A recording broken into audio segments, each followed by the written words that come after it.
gentlemen, imagine yourself teaching a class like this, filled with bright, enthusiastic students in a rural area where the nearest police station is so far away that actually it is more likely to be unable to get any outer help, even in a case of an emergency. One day, a retarded individual bursts into your class and threatens you and your students. In that case, what will you do? Call the police and greet them as a bunch of corpses? Remember, there is no outer help available. There is no one to save your class but yourself. Good afternoon, ladies and gentlemen, and Daewon's hotshot, Mr. Reznick. Today, I stand here and you will sit there to observe that we should allow teachers in rural areas to carry concealed weapons. Before I move on, I will give brief definitions for those who are not familiar with the terms used in today's debate. First, the term rural areas is defined as places far away from big towns or cities where outer help is not possible easily. Second, the term weapons means any tool with formidable force. Also, for the sake of today's debate, we will limit this debate within countries in where guns are legal, yet have restrictions on guns within school grounds. In order to win this debate, our team will show crystal clear that our policy is necessary, beneficial, and practical.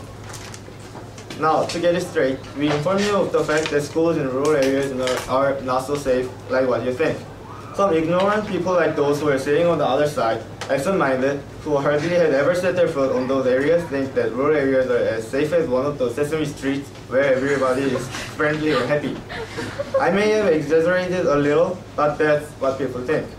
So, for the sake of safety in those schools, we've come up with this policy which allows teachers in rural areas to carry concealed weapons. Since it's a sensitive policy involving human lives, we also gave this policy many restrictions to minimize the possible problems. First, we only allow teachers to draw out their weapons when the attacker is visible. Second, we only allow those teachers who have gone through at least 3 months of mandatory training, which includes improvement in situations of fight or flight, and quick judgments on whether to draw or not. Sure. Yes. But do you think teachers are going to have enough time so that they can get trained for 3 months without teaching their students?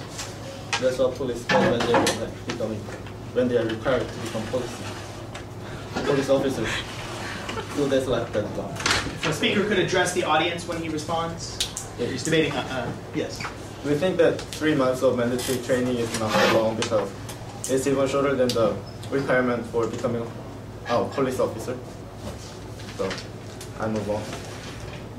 Next, we only allow teachers to carry handguns.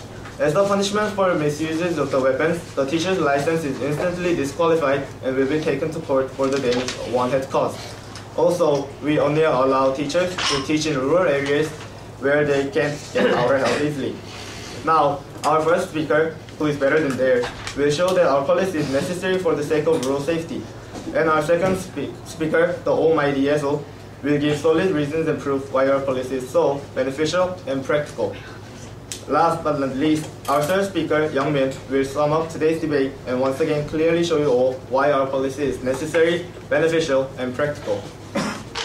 Ladies and gentlemen, schools are not safe. Do you remember Virginia Tech massacre or Columbine slaughter? Most of the cases caused by the gun positions held in school areas. Imaginary situation that I have gave at the beginning was not in fact true. From 2005 to 2006, over 104 schools had been locked down because of the gun position in schools. Actually, 3 more schools had been locked down just this week. In order to prevent such disasters, yes. Are teachers carrying guns can the fact that teachers carrying guns solve the problem that students are possessing guns in school? We are not giving you the perfect solution, but the best we can do. In 2007, Harold School District in Texas passed a regulation to allow teachers in rural areas to be able to defend themselves and their classes. We need to at least provide our teachers with means to protect themselves. This is for the sake of their safety. In the status quo, no such measure is possible because schools are designated gun-free zones, which means that if an attacker intrudes into a school, there is no possible way to encounter the problem. This solution is aggravated in rural areas in where the nearest place of protection was 30 minutes away. situation in which Harold School District had no choice but to be led to a very beneficial and practical decision indeed. So far, I have explained about how necessary our policy is. Later on, our second speaker, Yeso, will show the actual effectiveness of the policy in actual attack situations and in the messages sent. So remember, ladies and gentlemen, rural crisis calls for rural action. Please vote for the pro side. Thank you.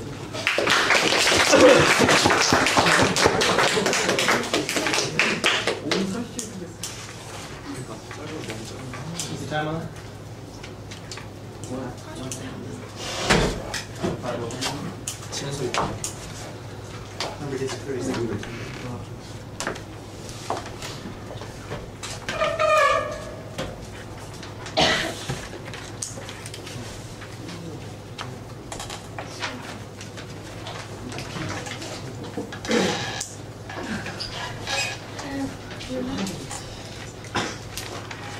Okay, let's welcome the first speaker of the opposition side. Come on.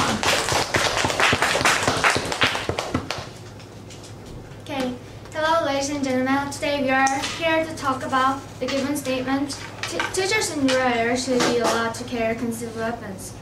And as an opposite side, we should prove you that the status quo is totally unnecessary, impractical, and ineffective at all. At the same time, our team should show that our alternative is way more necessary, practical, and effective than that of the other team. As a first speaker of the opposition side, I will explain the lack of necessary and practicality of the status quo, suggesting our alternative, which is police officers will be put in schools in rural areas. And then our second speaker, Wanya, will talk about the ineffectiveness of teachers carrying guns. Finally, our last speaker, Hong-Wan, is going to wrap up the whole debate, mentioning the important points we made. Before going into my argument, I'll briefly rebut the points the proposition side made. They say that the police station, in the famous Texas case, the police station that were there is so far away that the police cannot reach in time. But actually, the nearest police station in Texas was just 17 miles away, and it takes only 9 to 10 minutes by car, and that's enough to get enough prevention or protection. And they said also the teachers need to train police officers for 12 weeks, but the truth is police officers need to take at least 24-week training, which is 6 months. And furthermore, there is no need for teachers to get police training. They are just civilians like us. And I will go back to my arguments. And first of all, the suggestion that teachers should carry guns in rural areas is totally wrong. It's just because we do not need it. Of course, there is a security problem in rural areas, and something needs to be done for it. But the teachers carrying guns will not be the answer. There's no guarantee that the teachers will prevent any crimes happening in school. Furthermore, any gun-related accident can happen because of teacher's gun. In America, 384 students are injured or died due to the gun accident, according to the National Safety Council. And according to the American Academy of Pediatrics, the best way to keep teenagers safe from any gun accident is to never carry a gun near them. If the given statement is needed, then what about the gun accident happens due to it? So our team suggests an alternative to the given statement. We argue that instead of teachers, the police officers should be put in schools in rural areas. The local police officers are better trained and more experienced than in the crime scenes. A non-criminologist, David Ruffles, mentioned in his book, since the more people who have guns, the more likely it is that there will be a shootout, so a selective few should only carry weapons. Also, in case teachers in rural areas should not be permitted to carry guns because it is not practical at all. Teachers, as normal private citizens who have never used a gun before, are not able to make a full use of a gun in case of emergency. Good point, man. That's why we are giving the mandatory training of 3 months. Okay, I'll just develop my argument. According to an article from New York Times, the teacher should be trained for use firearms for at least 2 days. On the other hand, the police officers are required to train at least for 24 weeks, according to the Metropolitan Police Department in Washington, D.C. 24 weeks and 2 days. The police are even required to serve an 18-month probationary period. There must be a gap between them, right? To add, there is a problem with accuracy.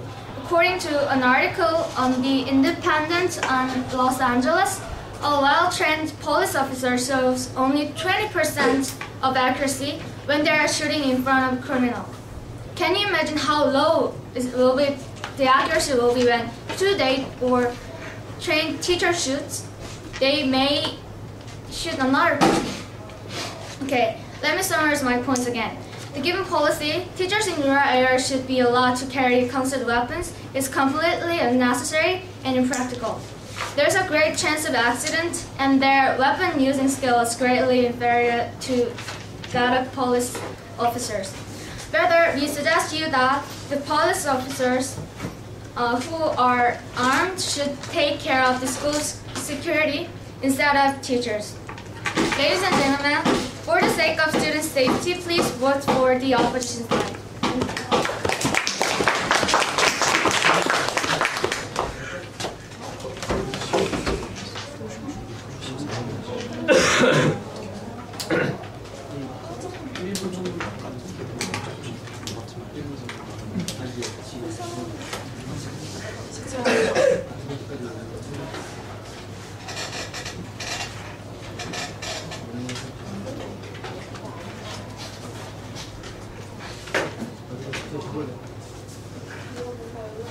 Okay, the next speaker for the proposition side is Jen Yeager. Let's give her a warm welcome, guys.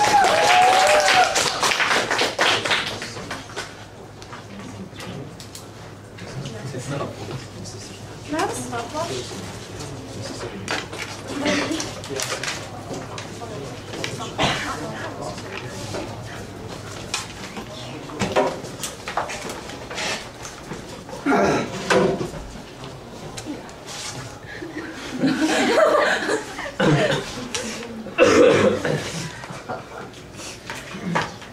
Before I start this debate, I have a confession to make.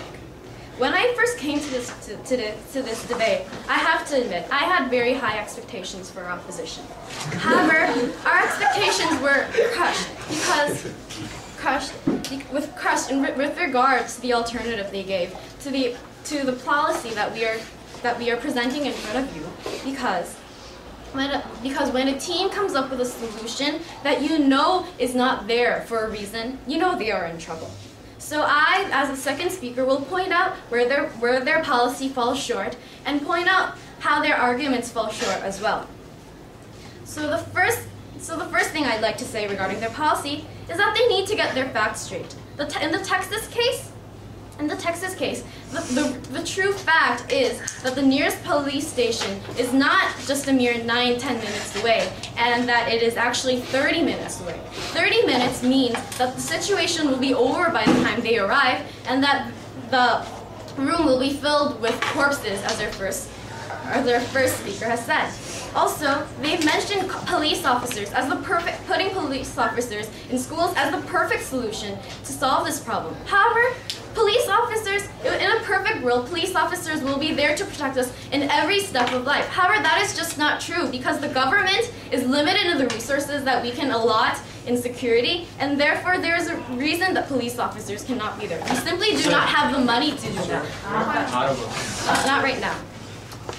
So, since this is not a perfect world, we simply do not have the money to put these police officers in there. So their alternative isn't sufficient because it does not lie in accordance with reality. Also, they have said that teachers will not have any preventive power in these situations. first of all, I do not get the basis on which they are saying that, and their second speaker needs to address that. Also, we're not saying that the teacher would be able to shoot down the attacker at first shot. All we're saying that is that if teachers are able to have guns within their power, they would be able to present themselves with some sort of resistance that will actually hold them out in situations of attack, so that they can hold out until the police actually do come and help them. So now I will move on to our substantive arguments, which examine the effectiveness, not right now, of the policy on two levels. In the case when a gun is needed and when a gun isn't needed. According to the Second Amendment, ladies and gentlemen, all individuals are guaranteed the right to bear arms in protection for themselves. This means, yes? So, just because of that amendment, everyone should be allowed to carry guns anywhere? No, we're not saying that everybody should be able to carry guns everywhere. We're saying that teachers, the trained individuals who are in education, teachers who are trained, should be able to carry guns to protect themselves and the students that they are held responsible for. No. Back to my argument. This means that the right for individuals to carry means of self-protection is preserved for everyone, except for one sad exception. The school, where hundreds of students and teachers spend a big part of their day in, is that exception, and this is because of the circumstances with the gun restricting laws, which we actually do acknowledge is useful in real life. However, we would like to say that the status quo can be altered to a much better situation, because in attack situations, when individuals do not have the power to fight against the attacker, there needs to be a way for them to hold out. The proposition suggests that the teachers should be able to carry guns because there have been proven instances in where the possession of one gun has stopped mass slaughters at their root.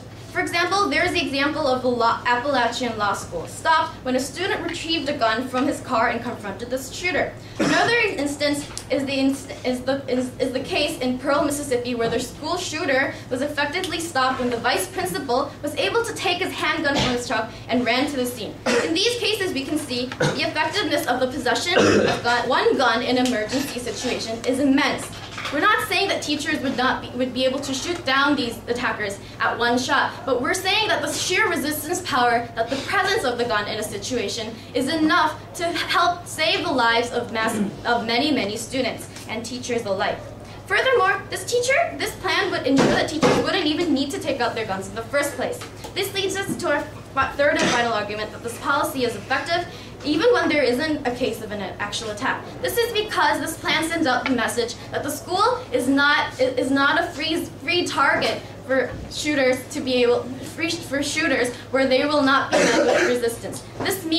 This policy makes sure that these attackers know what kind of resistance that they will be met with, and so because of this knowledge, they will be stopped from attacking schools in the first place. So, for these reasons, the proposition say that this plan is necessary, beneficial, and effective in real situations. Thank you.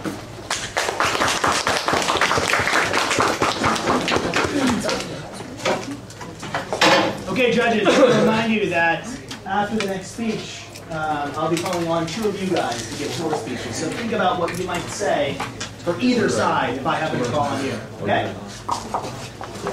All right, let's welcome the second speaker for the opposition side, Daewon. Let's welcome him, guys.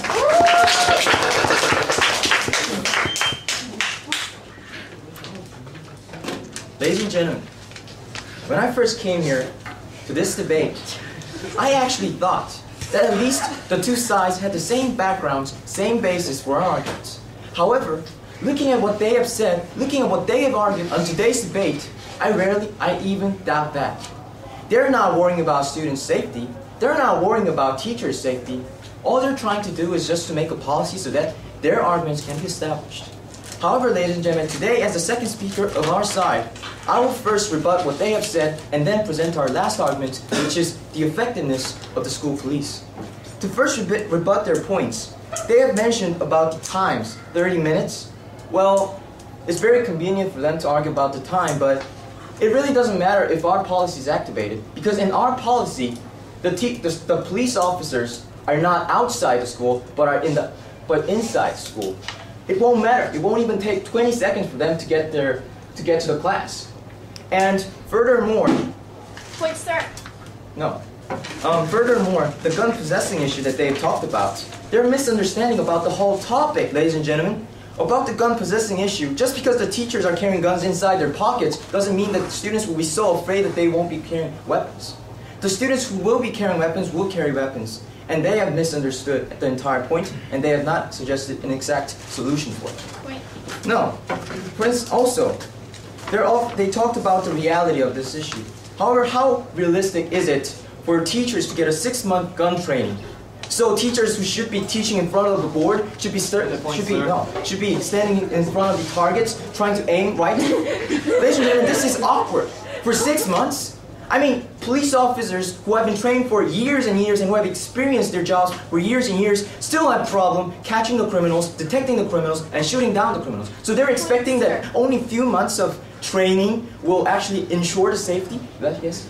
We're actually saying that I think the reason you're pointing out that the teachers shooting ranges is awkward is because of the stereotype they have. Teachers may be able to stand up for their protection if they are in times of need. What do you say to that, sir? Well, that's very convenient.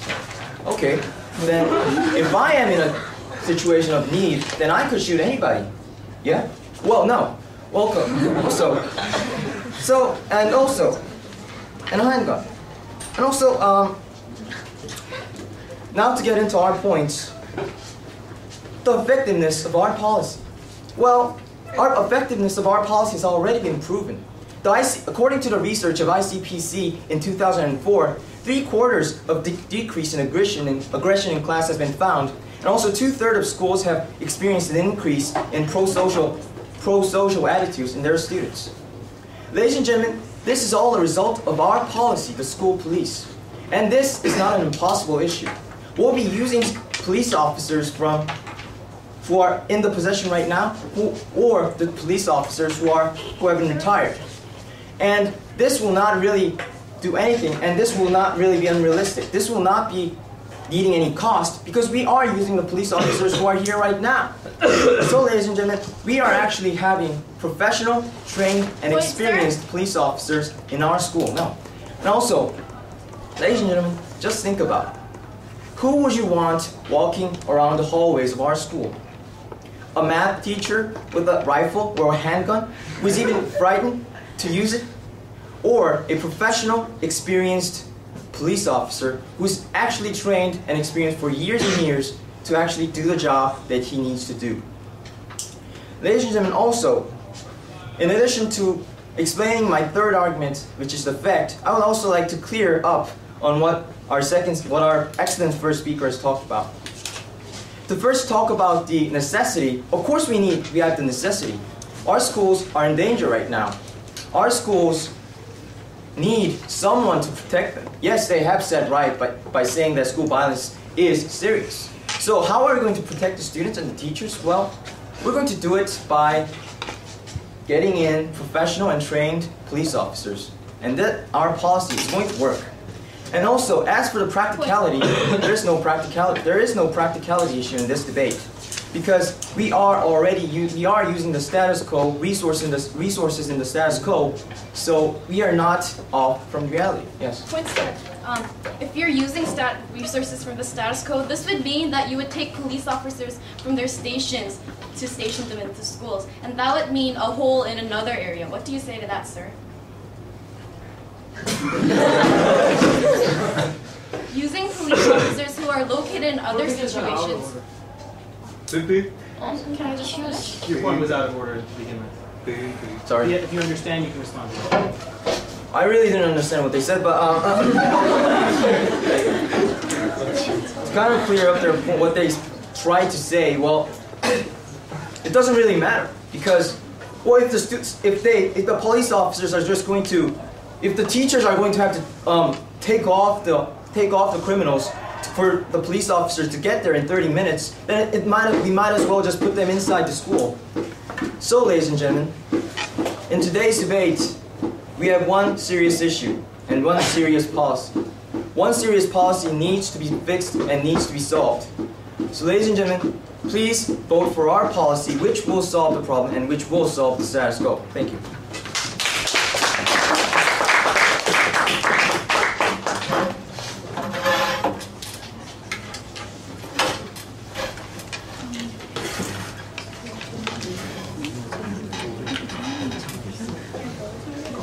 Okay, Soda and Daniel. Any preference for which sides?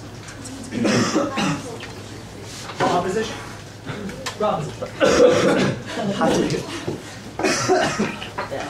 Okay, we ready? I have a camera operator.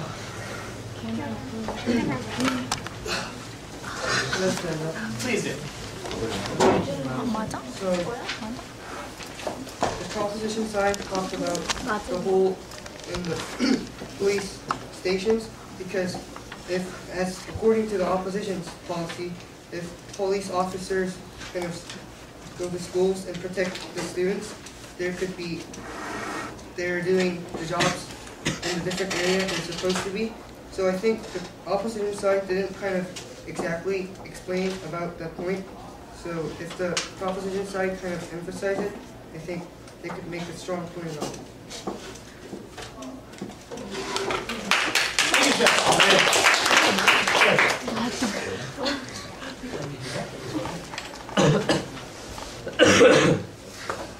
What I believe is that policy from the opposition side is more effective and practical because of some reasons.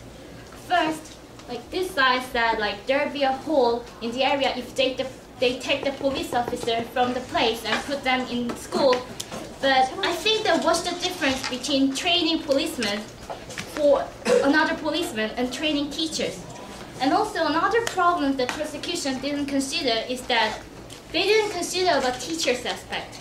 What if happens if teachers does not want to learn about learn how to use guns? There are many people, I can prove that there are thousands of people who is opposite with using guns, and it's not proper to make them use guns.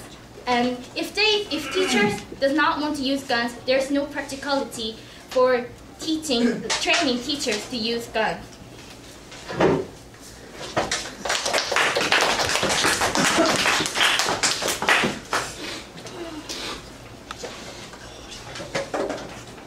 All right, let's welcome last speaker.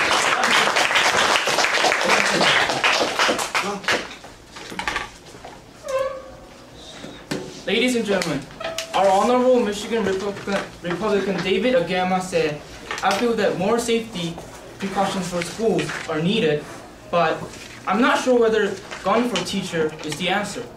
In fact, I think it would make things even worse. Why, ladies and gentlemen? Why is David Agama, a politician, expresses such apprehensive voice towards the topic? Our substantial arguments indeed fully explains why the proposition team's policy makes people worried and even danger. But before we go on to that, let me first point out some futile points made by the proposition team.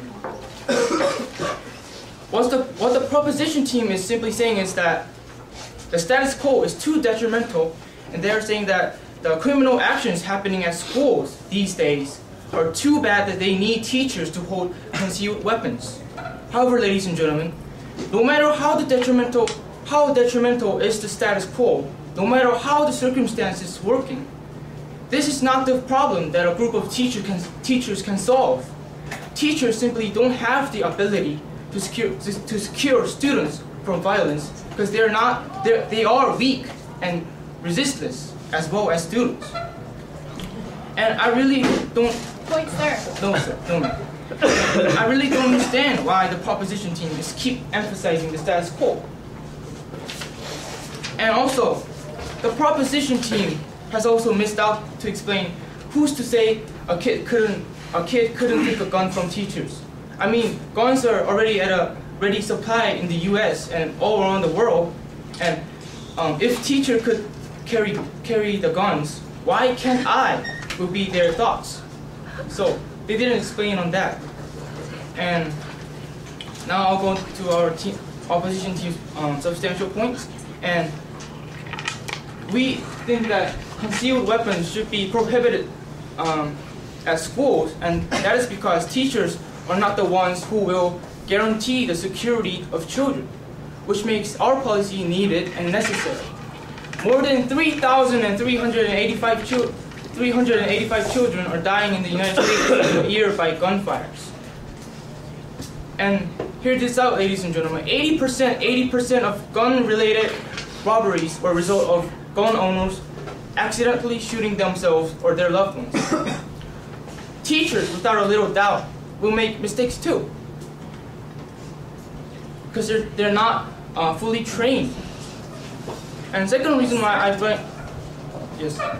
But the training that the teachers receive is equal to the training that police receive. So we're saying, what you're saying is the second reason why I blame the proposition side is that their policy is impractical. Policemen are trained for years to become like that. To be more specific, they're trained at least for 24 weeks, and they're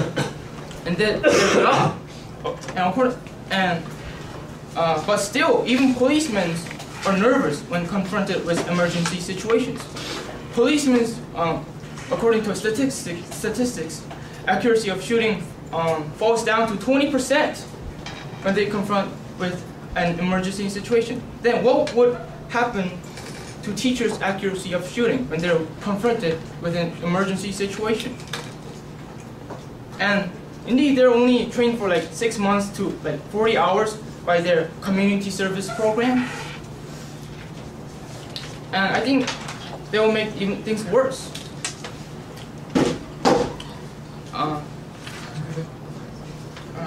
And now our team, the opposition team, can confidently say that our team has started the proposition team's point, and that the proposition team's point is impractical and unnecessary because the teachers cannot manage the situation. They're not the ones to manage the situation, but indeed the policemen are the ones to manage the situation.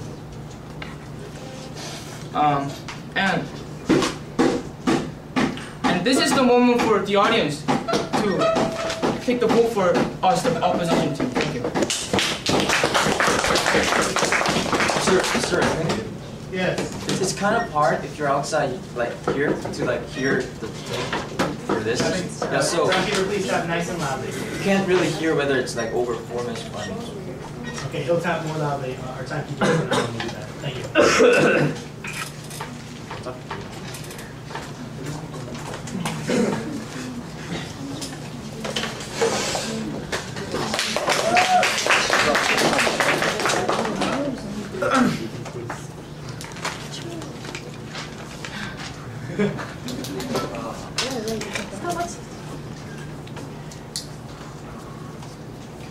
Can I start? 1 second, please.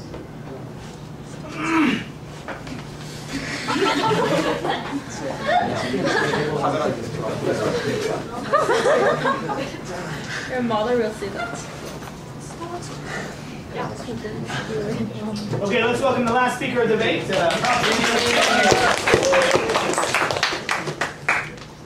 The Second Amendment, ladies and gentlemen, goes like this. A well-regulated militia being necessary to the security of a free state. The right of the people to keep and bear arms shall not be infringed. Ladies and gentlemen, the policy we are debating over has similar roots with the amendment. Right now, the security of schools in rural areas is in danger. What do we need? A well-regulated militia being necessary to the security of the school. Now, who must be the militia? Who must have the right to keep and bear arms for the students, for the sake of security?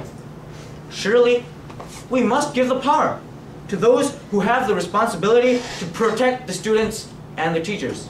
What are they? The teachers. Now, let's rewind back to approximately 30 or 40 minutes ago and look at the overall flow of today's debate. Ladies and gentlemen, there were 3 facts that the opposition side neglected, and thus they all resulted in showing the dominance of the proposition side in today's debate. First, putting policemen in schools will arouse psychological tension. That is not needed in our policy. Ladies and gentlemen, the opposition side should have read the motion of today's debate more thoroughly. We do not make the teachers throw off with guns. We do not make them show off with guns. We do not make them, oh, I have a gun, I have the gun, students, be scared. We conceal them. We conceal the weapons. However, if students see policemen strolling up and down the halls, yeah, I bet the students will feel comfortable. Ladies and gentlemen, we do not need to put in unnecessary tension, as the opposition side clearly proposes to. Second, the role of teachers in attack situation. The opposition side have said that teachers with guns looks awkward. Awkward.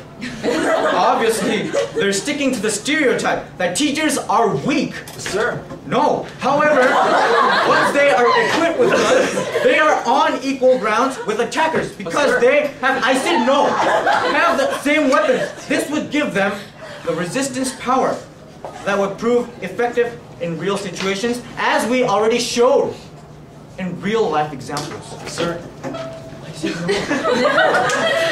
Number 3 and last, the specific reason this motion is said in rural areas. The reason the safety issue is raised on the rural area is that their place to get help, the police station, is too far away. If we had so many police officers around that we could locate them to every school, why not just build more police stations so just they are just not 30 minutes away, so they're not far away. Ladies and gentlemen, before I leave the podium, I would like to make a sad statement. In today's debate, the opposition side failed to concentrate on other matters than their own policy. The motion, our policy, and every other fundamental factor were neglected by the opposition side. Ladies and gentlemen, I do not feel like I have done a debate. I feel that the opposition side did nothing else but brag about their policy. Ladies and gentlemen, I feel that there is no doubt, no question, to the fact that the proposition side was dominant in today's debate. Thank you.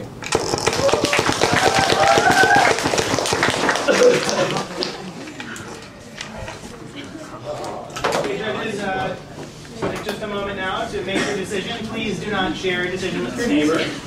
I'd like you to pick the team that you think won.